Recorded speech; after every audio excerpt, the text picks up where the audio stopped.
Hello and welcome to Target Gurukul. I am your maths teacher Rohini and आज के इस lecture में हम अपना न्यू चैप्टर स्टार्ट करने वाले हैं जो कि है डिफरेंशियल इक्वेशन एंड उससे रिलेटेड जो भी चीज़ें होंगी वो सारी हम इस वीडियो में कवर करेंगे। और हमने लास्ट लेक्चर में एप्लीकेशन ऑफ इंटीग्रल्स पढ़ा था। आई होप आप लोगों को वो अच्छे से समझ में आ गया होगा, उसका कॉन्सेप्ट अच्छे से क्लियर हो गया होगा। तो चलो स्टार्ट करते हैं कि डिफरेंशियल इक्वेशन होता क्या है। तो डिफरेंशियल इक्वेशन बेसिकली होता क्या है, सबसे पहले तो हमें ये पता होना चाहिए। हम बहुत सारे इक्वेशंस पढ़ते हैं, इक्वेशंस लाइक जैसे 2x + 5 = 0। ये क्या है? ये एक इक्वेशन है, ठीक है।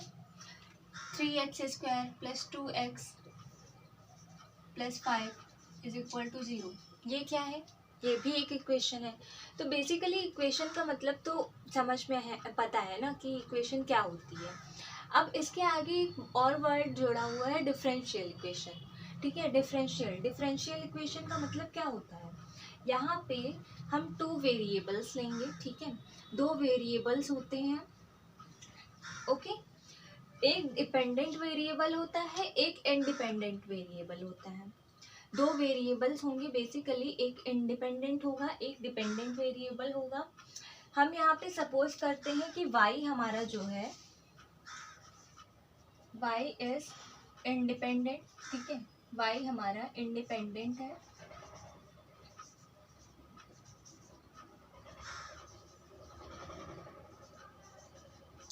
एंड x जो है, x हमारा एक डिपेंडेंट वेरिएबल है, ठीक है। अब डिपेंडेंट और इंडिपेंडेंट वेरिएबल्स क्या होते हैं? डिपेंडेंट मीन्स जो किसी पर डिपेंड हो, है ना। जैसे कि ये एक्स वाई पर डिपेंड है। समझ में आया कि डिपेंडेंट का मतलब क्या होता है? डिपेंडेंट मतलब किसी पर डिपेंड होना, ठीक है। तो एक्स ये हमारा वाई पर डिपेंडेंट है, ठीक है। तो ये हमारा क्या है? डिपेंडेंट वेरिएबल हो गया। अब यहाँ पे वाई है हमारा इंडिपेंडेंट वेरिएबल, क्योंकि वाई हमारा किसी पे डिपेंड नहीं है। इसकी जो भी वैल्यूज़ होंगी वो खुद की इसकी वैल्यूज़ होंगी। तो ये हमारा क्या होगा? ये वाई हमारा इंडिपेंडेंट वेरिएबल हो गया। Okay, clear. डिपेंडेंट वेरिएबल और इंडिपेंडेंट वेरिएबल पता चल गया। अब सपोज कर लो कि यहाँ पे मैं x = 6y रख दूँ, ठीक है। x = 6y मैंने वो सपोज कर लिया, ठीक है। कि जस्ट फॉर एग्जाम्पल मैं ये चीज़ बता रही हूँ, ठीक है। ये एग्जाम्पल बता रही हूँ डिफरेंशियल इक्वेशन को समझाने के लिए। तो मैंने सपोज कर लिया कि x = 6y है। अब अगर मैं यहाँ पे y की वैल्यू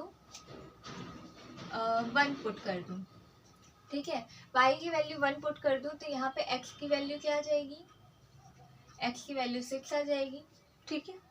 y की वैल्यू अगर हम 2 पुट कर दें तो x की वैल्यू क्या आ जाएगी? 6 टू जा, ठीक है। तो बेसिकली यहाँ पे देखो कि जैसे जैसे y की वैल्यू बढ़ रही है, x की वैल्यू उसी से मतलब हमें मिल रही है। तो x हमारा क्या है? y पे डिपेंडेंट है, क्योंकि हम y की वैल्यू यहाँ पे चेंज कर रहे हैं तब हमें जाके x की वैल्यू मिल रही है। तो बेसिकली यहाँ पे x जो है वो y पे डिपेंडेंट है। तो यही इक्वेशन हमारी क्या होती है? डिफरेंशियल इक्वेशन होती है। कहने का मतलब ये है कि derivatives of a dependent variable with respect to independent variable, ठीक है। जो डेरिवेटिव्स होंगे, इसमें हम इक्वेशन की बात नहीं करेंगे, इसमें हम डिफरेंशियल इक्वेशन में डेरिवेटिव्स की बात करेंगे। Derivatives of a dependent variable, ठीक है, with respect to independent variable is called differential equation. Derivatives of a dependent variable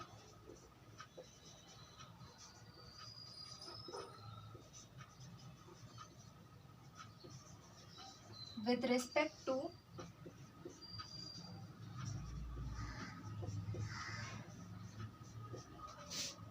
independent variable।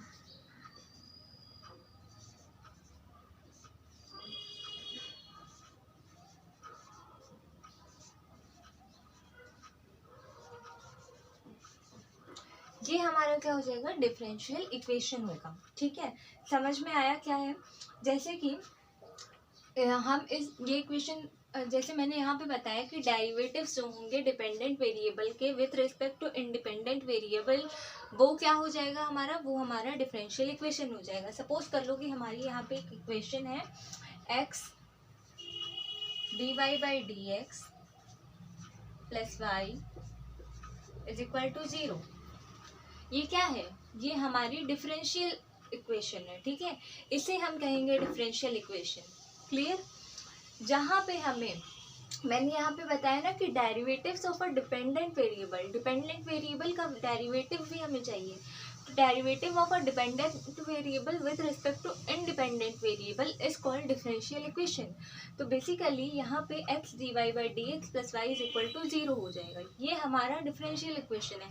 अच्छा, एक और चीज़ देखो, अगर मैं यहाँ पे x d y D two Y upon D x square plus y square is equal to 0, ये हमारा डिफरेंशियल इक्वेशन है या नहीं है? बिल्कुल है डिफरेंशियल इक्वेशन, क्योंकि हमारे पास क्या है, डेरिवेटिव है।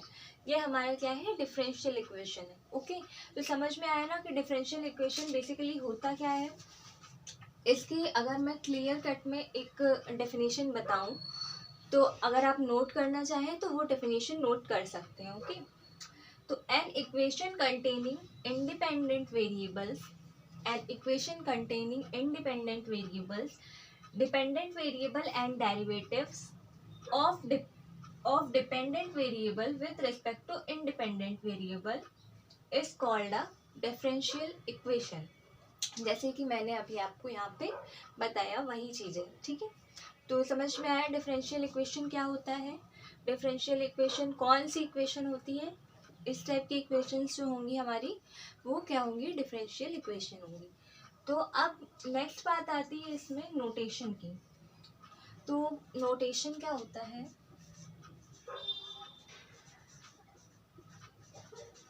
नोटेशन में क्या होता है कि अगर आपको d Y by D x दिया गया है, ठीक है, d Y by D x दिया गया है, तो इसको हम किस तरह से डिनोट करते हैं, वाई डैश से। ठीक है, d Y by D x दिया गया है तो इसको हम किस तरह से डिनोट कर सकते हैं, वाई डैश से भी डिनोट कर सकते हैं। अगर d two y by D x square दिया गया है तो इसको किस तरह से डिनोट कर सकते हैं, वाई डबल डैश से। क्लियर है। अगर d three y by D x three दिया गया है तो इसको हम किससे डिनोट कर सकते हैं, वाई ट्रिपल डैश से। ठीक है, नेक्स्ट अगर d four y upon D x power 4 दिया गया है तो इसको y double dash double dash. ठीक है, इस तरह से हम इसको डिनोट करते हैं। ये हमारा नोटेशन है जो कि बहुत सिंपल है, आपको याद होगा। ठीक है, तो d Y by D x को हम वाई डैश से डिनोट कर सकते हैं, d two y by D x square को हम वाई डबल डैश से, और d cube Y upon D x square d x cube को वाई ट्रिपल डैश से। इसी तरह सारे हम डिनोट कर सकते हैं। ओके, तो समझ में आया डिफरेंशियल इक्वेशन और इसके नोटेशन। अब नेक्स्ट बात करते हैं ऑर्डर ऑफ डिफरेंशियल इक्वेशन की। तो यहाँ पे देखो, अब हम बात करते हैं ऑर्डर ऑफ डिफरेंशियल इक्वेशन की। ऑर्डर ऑफ डिफरेंशियल इक्वेशन, इसकी डेफिनेशन क्या है, order of the higher order derivative of the dependent variable with respect to independent variable involved in given differential equation. मतलब कहने का क्या है कि जो हायर ऑर्डर डेरिवेटिव होगा of the dependent variable with respect to independent variable, उसका जो ऑर्डर होगा वो हमारा क्या हो जाएगा, order of differential equation. Suppose that कि मैं यहाँ पे एक एग्जांपल ले रही हूँ, d Y upon D x is equal to e to the power x. ठीक है, इसमें हमारे पास हायर ऑर्डर डेरिवेटिव क्या है ऑफ द डिपेंडेंट वेरिएबल, ये है d Y upon D x with respect to independent variable. ठीक है, हमारे पास हायर ऑर्डर डेरिवेटिव ये है। ठीक है, इसका ऑर्डर क्या है, ठीक है, इसका ऑर्डर क्या है, d Y by D x क्या है, फर्स्ट ऑर्डर है। ठीक है, तो ये हमारा क्या हो जाएगा, फर्स्ट ऑर्डर, यानी कि ऑर्डर इसका क्या हो गया, 1 हो गया। ठीक है, समझ में आया मैं क्या बोल रही हूँ? कि अगर आपके पास, पहले तो डेफिनेशन अच्छे से समझो कि क्या दिया गया है। Order of the higher order derivative of the dependent variable. Higher order derivative हमारे पास क्या है, dy बाई डी एक्स है, क्योंकि इसके अलावा तो कोई है नहीं। ठीक है, तो इसका जो ऑर्डर होगा वो हमारा क्या हो जाएगा, ऑर्डर ऑफ डिफरेंशियल इक्वेशन। ये हमारे क्या है, फर्स्ट ऑर्डर का है, फर्स्ट ऑर्डर डेरिवेटिव है। तो ये क्या हो जाएगा, इसका ऑर्डर हमें क्या मिल जाएगा, 1 मिल जाएगा। सपोज दैट कि यहाँ पे मैं एक और एग्जांपल ले लूँ, D cube Y upon D x cube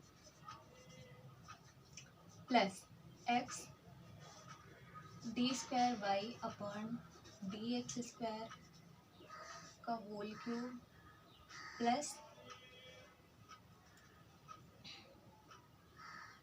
is equal to 0। ठीक है, सपोज दैट कि यहाँ पे मैंने एक एग्जांपल लिया है, D cube Y upon D x cube plus X square D square Y upon D x square का whole cube is equal to 0। अब यहाँ पे डेफिनेशन से देखो कि हाईएस्ट ऑर्डर डेरिवेटिव हमारे पास क्या है। सबसे पहले तो ऑफ द डिपेंडेंट वेरिएबल, तो हाईएस्ट ऑर्डर डेरिवेटिव हमारे पास क्या है, ये है। इसको मत समझ लेना कि इसकी पावर ज़्यादा है तो ये हो गया, नहीं। जो हाईएस्ट ऑर्डर डेरिवेटिव होगा वो इस टाइप से होगा ना। तो हाईएस्ट ऑर्डर डेरिवेटिव हमारे के पास क्या है, D cube Y upon D x cube, ये है। ठीक है, अब देखो इसका ऑर्डर क्या है, इसका ऑर्डर 3 है। ठीक है, क्यों 3 है, क्योंकि d cube Y upon D x cube क्या है, थर्ड ऑर्डर है। ठीक है, थर्ड ऑर्डर डेरिवेटिव है, तो इसका ऑर्डर हमें क्या मिल जाएगा, इसका ऑर्डर हो जाएगा 3।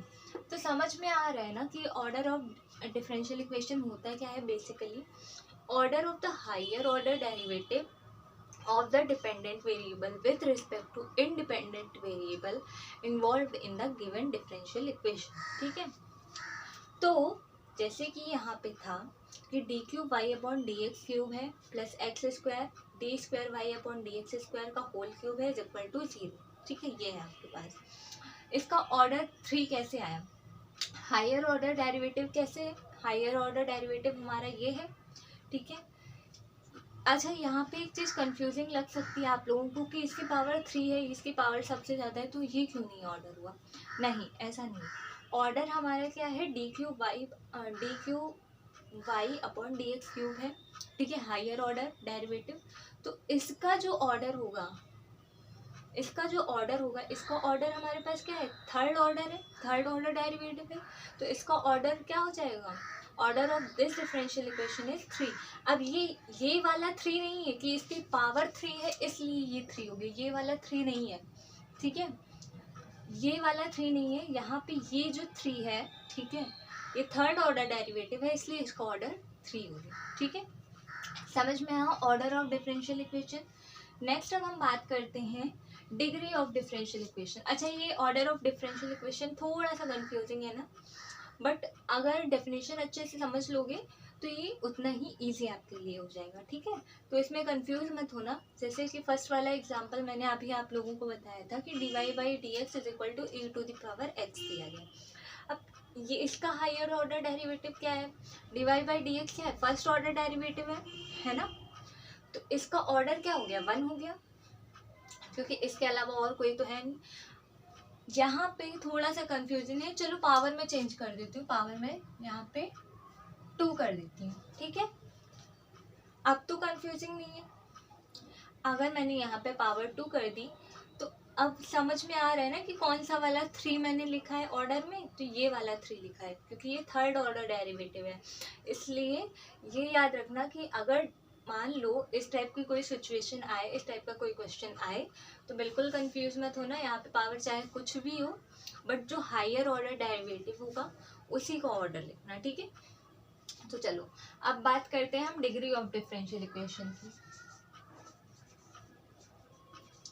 Degree of differential equation, degree of differential equation क्या होती है, तो highest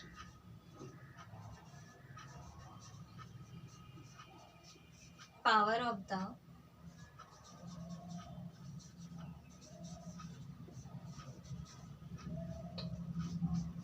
highest order derivative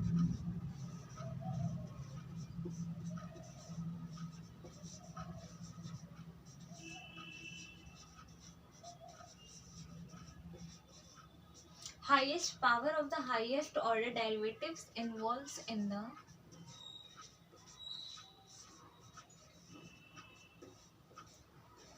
given differential equation. ठीक है, तो डिग्री ऑफ डिफरेंशियल इक्वेशन क्या होती है? Highest power of the highest order derivatives involved in a given differential equation. मतलब कि जो हाईएस्ट ऑर्डर डेरिवेटिव होगा, ठीक है, हाईएस्ट ऑर्डर डेरिवेटिव होगा, उसकी जो पावर होगी वो हमारा क्या हो जाएगा? डिग्री ऑफ डिफरेंशियल इक्वेशन हो जाएगा। कैसे? देखो यहाँ पे सपोज कर लो कि मैं यही वाला एग्जांपल ले रही हूँ, ठीक है, यही वाला एग्जांपल सबसे पहले तो हम ले लेते हैं कि D cube Y upon D x cube plus X square D square Y upon D x square का whole square is equal to 0, ये है। ठीक है, अब इसमें मैंने अभी आप लोगों को क्या बताया था कि जो हायर ऑर्डर डेरिवेटिव होगा उसका जो ऑर्डर होगा वो हमारे क्या हो जाएगा? Order of differential equation. तो हायर ऑर्डर डेरिवेटिव हमारे पास ये था, इसका ऑर्डर क्या था? 3 था। ठीक है, तो यहाँ पे वही चीज़ है कि हाईएस्ट ऑर्डर डेरिवेटिव जो होगा उसकी जो हाईएस्ट पावर होगी वो हमारी क्या हो जाएगी? Degree of differential equation. तो यहाँ पे देखो हाईएस्ट ऑर्डर डेरिवेटिव हमारे पास क्या है? D cube Y upon D x cube है।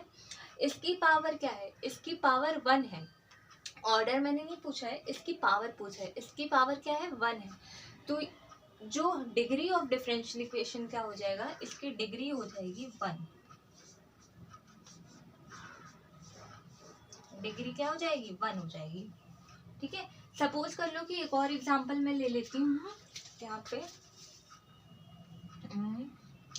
X Y D two Y upon D x square plus X D Y upon D x का whole square minus Y D Y upon D x is equal to 0, ये है।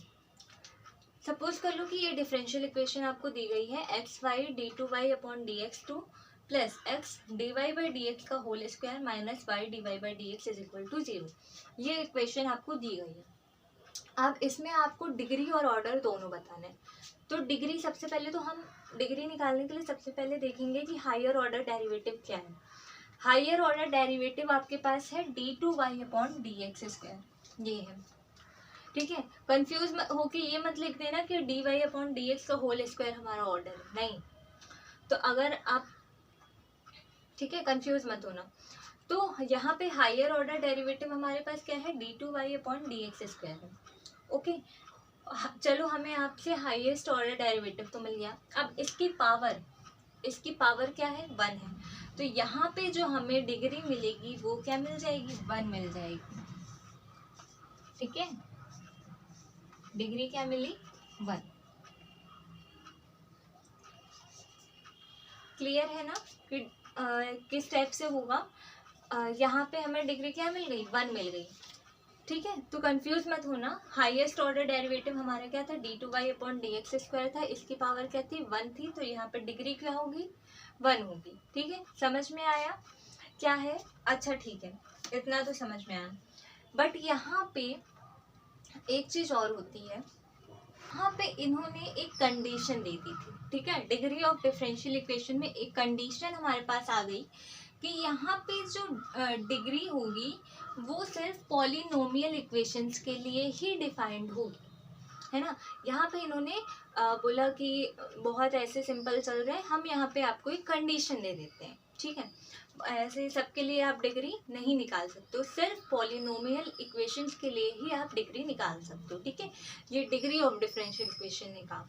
ठीक है, तो degree of differential equation में क्या होता है? डिग्री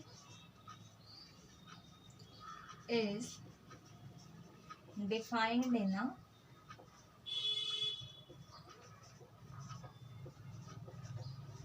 polynomial equation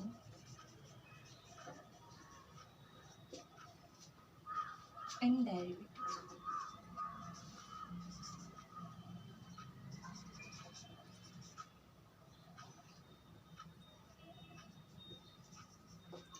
ठीक है, तो यहाँ पे इन्होंने कंडीशन हमें दे दी कि जो डिग्री होगी, ठीक है, जो डिग्री होगी वो सिर्फ पॉलिनोमियल इक्वेशंस के लिए ही डिफाइंड होगी। पॉलिनोमियल इक्वेशंस के लिए ही डिफाइंड होगी मतलब कि जैसे cos, sine, log, exponential term, ठीक है, और इनवर्स ट्रिग्नोमेट्री, ये सारी चीज़ें जो होगी, लॉग, कॉसेक, सेक, कॉट, इन सब चीज़ों के लिए ये डिग्री डिफाइंड नहीं होगी। ठीक है, इन्होंने ये कंडीशन दे दी। तो यहाँ पे समझ में आया ना कि ये चीज़ डिग्री ऑफ डिफरेंशियल इक्वेशन तो बेसिकली समझिए कि क्या है।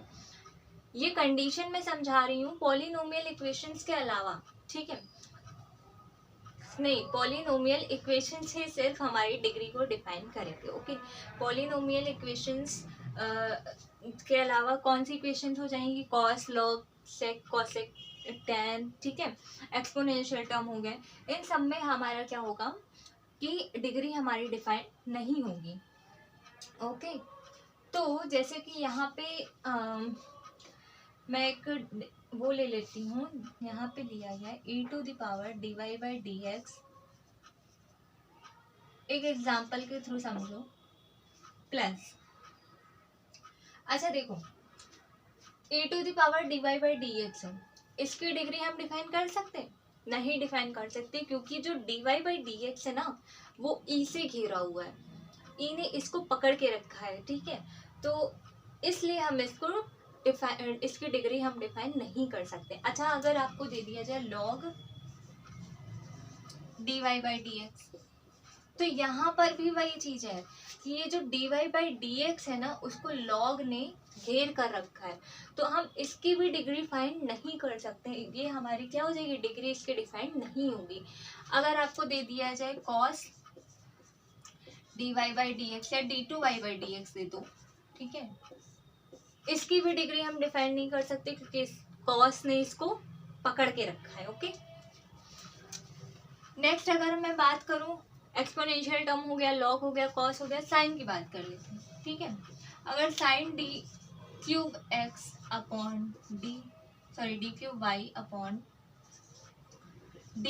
दिया गया है, इसकी भी डिग्री हम डिफाइन नहीं कर सकते क्योंकि ये पॉलिनोमियल इक्वेशन नहीं है। ठीक है, तो बेसिकली कहने का मतलब ये है कि पॉलिनोमियल इक्वेशन अगर नहीं है तो उसकी डिग्री हम डिफाइन नहीं कर सकते। ठीक है, लेट अस सपोज कि यहाँ पे मैं एक एग्जांपल ले लेती हूँ, y double dash plus y dash plus e⁻y dash is equal to 0।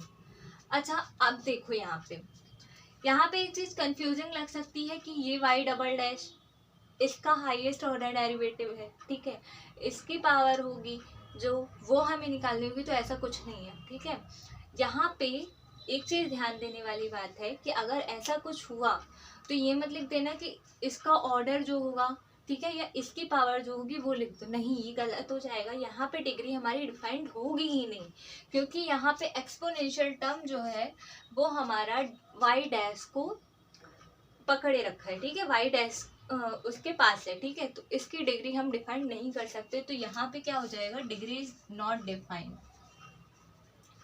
Degree not defined.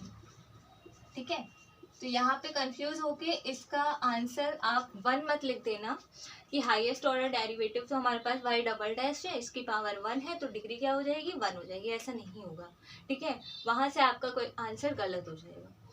तो यहाँ पे अगर इस टाइप का कोई भी चीज हो तो कंफ्यूज मत होना, y डैश है तो यहाँ पे एक्सपोनेंशियल टर्म से घेरा हुआ है y डैश, इसलिए इसकी डिग्री हम डिफाइन नहीं कर सकते। ओके, तो समझ में आया डिग्री ऑफ डिफरेंशियल इक्वेशन क्या होती है। ओके, अब कुछ एग्जांपल्स के थ्रू समझ लो कि degree of differential equation, order of differential equation क्या होता है, फिर उसके आगे हम स्टार्ट करते हैं। ओके, तो यहाँ पे मैंने कुछ क्वेश्चंस ले रखे हैं, इसका मुझे बताना है कि ऑर्डर और डिग्री, ठीक है, इन सब की हमें ऑर्डर और डिग्री फाइंड करनी है। ओके तो यहाँ पे फर्स्ट क्वेश्चन हमारे पास है d2y/dx² की पावर क्यूब, ठीक है, plus x³ dy/dx is equal to 0। ये हमारा फर्स्ट एग्जाम्पल है, ठीक है। तो अभी मैंने ऑर्डर निकालने के लिए आपको क्या बताया था कि जो हाईएस्ट ऑर्डर डेरिवेटिव होगा, ठीक है, of the dependent variable with respect to independent variable, उसका ऑर्डर जो होगा वो हम लिखेंगे ऑर्डर ऑफ डिफरेंशियल इक्वेशन में, है ना। तो यहाँ पे इस इक्वेशन में देखो अगर, तो हाईएस्ट ऑर्डर डेरिवेटिव हमारे पास क्या है, हाईएस्ट ऑर्डर डेरिवेटिव ये है d2y/dx², ठीक है। इसका ऑर्डर क्या है, इसका ऑर्डर 2 है, ठीक है। ये सेकेंड ऑर्डर डेरिवेटिव है तो इसका ऑर्डर क्या हो गया 2, ठीक है। समझ में आया, ऑर्डर क्या हो गया 2 हो गया। अब डिग्री क्या मैंने बताई थी कि जो हाईएस्ट ऑर्डर डेरिवेटिव होगा उसकी जो हाईएस्ट पावर होगी, हाईएस्ट ऑर्डर डेरिवेटिव की हाईएस्ट पावर जो होगी वो हमारी डिग्री होगी। क्लियर है। तो हाईएस्ट ऑर्डर डेरिवेटिव तो हमारा ये था d2y/dx²। इसकी पावर क्या है, इसकी पावर 3 है, तो इसकी डिग्री क्या हो गई, इसकी डिग्री हमें क्या मिल गई 3 मिल गई। क्लियर है ना कि किस टाइप से होगा। अब देखो नेक्स्ट क्वेश्चन दिया गया है d2y/dx² plus sine dy/dx is equal to 0।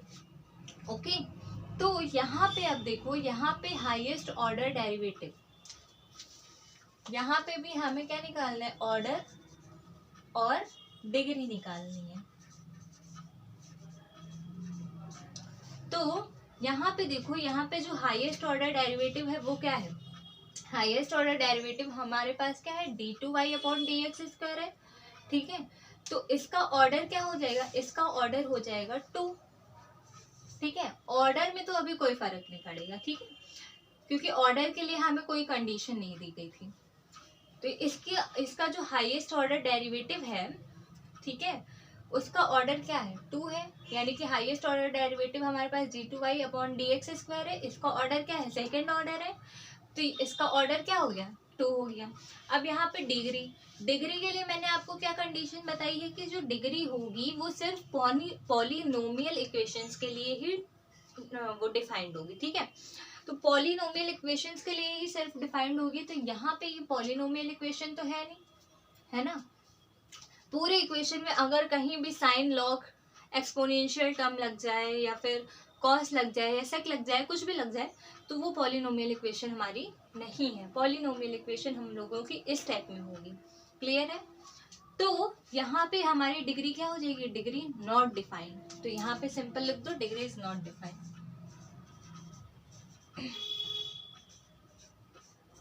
Not defined, ठीक है।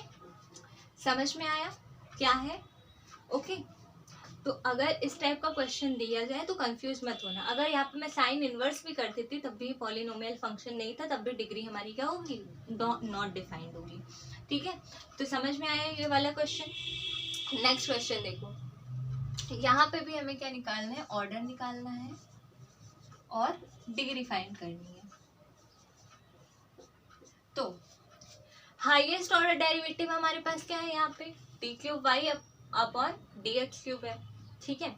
तो हाईएस्ट ऑर्डर डेरिवेटिव क्या है, d3y/dx³ है। इसका ऑर्डर क्या है, इसका ऑर्डर 3 है। तो ऑर्डर हमें क्या मिल जाएगा, थर्ड ऑर्डर मिल जाएगा, ठीक है।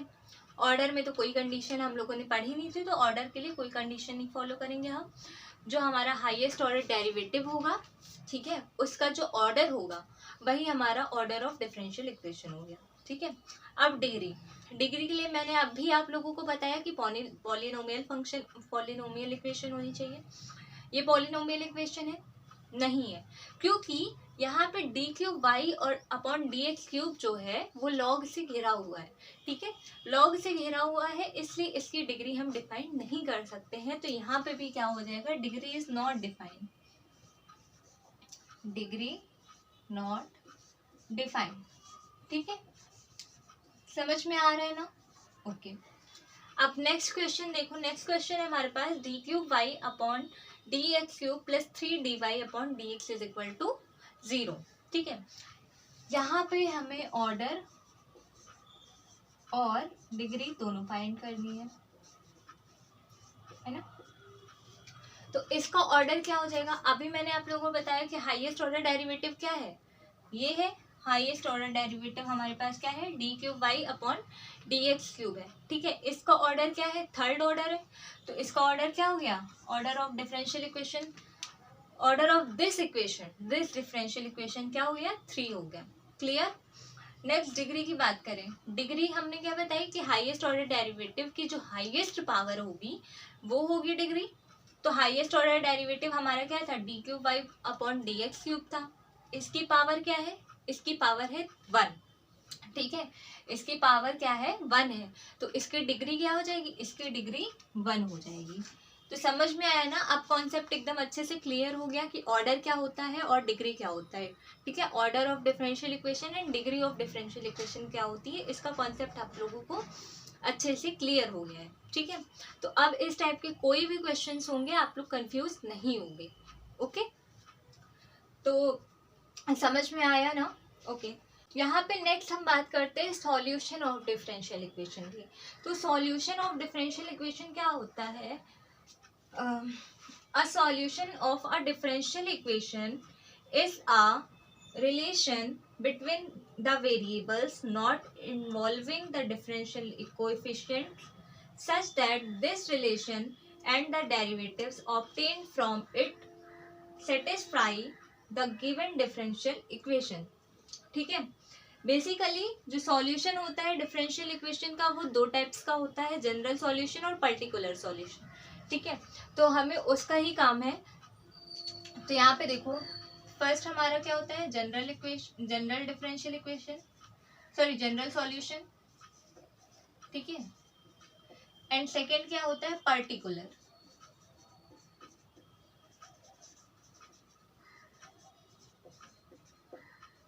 ठीक है। नाम से पता चल रहा है जनरल, जनरल मीन्स कि कोई ऐसा सिंपल सा सॉल्यूशन, ठीक है। लाइक यहाँ पे जनरल सॉल्यूशन जो होगा, हाँ वहाँ यहाँ पे एक चीज़ ध्यान देने वाली है, जो जनरल सॉल्यूशन होगा उसके लिए हमें क्या मिलेगा, एक आर्बिट्रेरी कांस्टेंट मिलेगा। जो जनरल सॉल्यूशन होगा इसमें हमारे पास एक आर्बिट्रेरी कांस्टेंट मिलेगा, ठीक है, आर्बिट्रेरी कांस्टेंट मिलेगा। और जो पर्टिकुलर आर्बिट्रेरी कांस्टेंट सी, ठीक है। जैसे कि अभी हम इंटीग्रल्स में पढ़ रहे थे, तो इंटीग्रल्स में हम एक जब हमारा इंटीग्रल सॉल्व, मतलब हम उसको सॉल्व करते थे तो उसके बाद हम एक कांस्टेंट लगाते थे सी, ठीक है। तो वही इस टाइप में इसमें भी होगा, जनरल सॉल्यूशन में भी, इसमें भी हमें एक आर्बिट्रेरी कांस्टेंट मिलेगा सी, ठीक है। पर्टिकुलर सॉल्यूशन में क्या होता है, पर्टिकुलर सॉल्यूशन में हमें कोई भी आर्बिट्रेरी कांस्टेंट नहीं मिलेगा, ठीक है। जैसे हम जब उसको इंटीग्रल्स को सॉल्व करते थे तो उसके आगे प्लस सी लिख देते थे, ठीक है, जो कि एक कांस्टेंट होता था। बट इसमें हमें कांस्टेंट नहीं मिलेगा, इसमें एक हमें पर्टिकुलर वैल्यू मिलेगी, ठीक है, एक पर्टिकुलर वैल्यू मिलेगी। वो वैल्यू 1 2 3 4 5 6 कुछ भी हो सकती है, ठीक है, वो हमें एक पर्टिकुलर वैल्यू मिलेगी।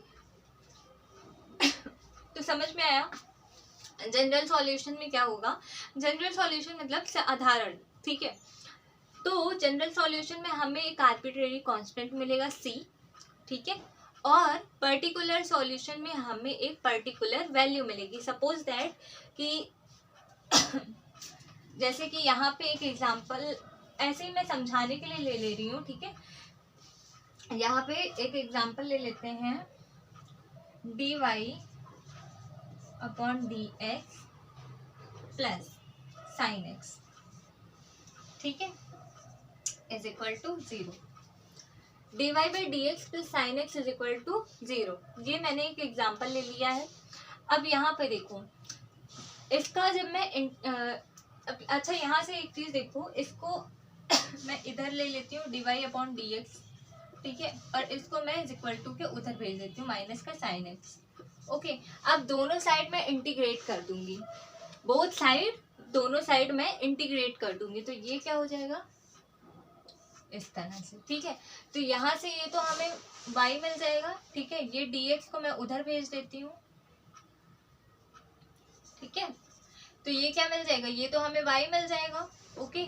और माइनस साइन एक्स का इंटीग्रेशन क्या होता है, माइनस का कॉस एक्स, और माइनस माइनस क्या हो जाएगा, कैंसिल आउट हो जाएगा, और ये प्लस एक कांस्टेंट। ठीक है, तो मैं इसी कांस्टेंट की बात कर रही थी, ये हमारा एक आर्बिट्रेरी कांस्टेंट हमें मिला। ओके, तो यही आर्बिट्रेरी कांस्टेंट जो मिला है, ये इक्वेशन जो हो गई हमारी, ये क्या हो गई, एक जनरल इक्वेशन हो गई। ये क्या हो गई, एक जनरल सॉल्यूशन हो गया। ठीक है, ये इक्वेशन क्या होगा, या ये सॉल्यूशन क्या होगा, ये जनरल सॉल्यूशन हो गई। अच्छा, अब अगर यहाँ पे c जो है, यहाँ पे c की जगह पे सपोज कर लो कि y इज इक्वल टू हमें cos x प्लस 8 मिल जाता। ठीक है, cos x प्लस 8 मिल जाता, तो ये क्या हो जाता, ये एक पर्टिकुलर सॉल्यूशन हो जाता। ठीक है, जस्ट फॉर एग्जांपल मैं आप लोगों को बता रही हूँ यहाँ पे अगर c की जगह या आर्बिट्रेरी कांस्टेंट की जगह अगर मुझे कोई वैल्यू मिल जाती 8 या 9 या 10 या कुछ भी मिल जाता, तो वो हमारा एक पर्टिकुलर वैल्यू हो गई, तो वो सॉल्यूशन कैसा हो गया, हमारा पर्टिकुलर सॉल्यूशन हो गया। तो समझ में आया ना जनरल सॉल्यूशन और पर्टिकुलर सॉल्यूशन क्या है, क्लियर। जनरल सॉल्यूशन में हमें स्टेप से एक आर्बिट्रेरी कांस्टेंट मिलेगा, और पर्टिकुलर सॉल्यूशन में हमें क्या मिलेगी, एक पर्टिकुलर वैल्यू मिलेगी। दोनों में बस यही डिफरेंस है। ओके, तो समझ में आ गया जनरल सॉल्यूशन क्या होता है और पर्टिकुलर सॉल्यूशन क्या होता है। ओके, अब इसके आगे मैं आपको नेक्स्ट लेक्चर में बताऊंगी, नेक्स्ट वीडियो में बताऊंगी। अभी के लिए इतना ही। इससे रिलेटेड जो भी क्वेश्चंस हैं आप लोग ज़रूर सॉल्व करिएगा, क्योंकि ये चैप्टर बहुत इंटरेस्टिंग है, तो जितने इंटरेस्ट के साथ पढ़ोगे उतने ही इंटरेस्टिंग लगेगा। बहुत अच्छा चैप्टर है। ओके, तो आगे का हम नेक्स्ट लेक्चर में डिस्कस करते हैं। अभी के लिए इतना ही। Thank you.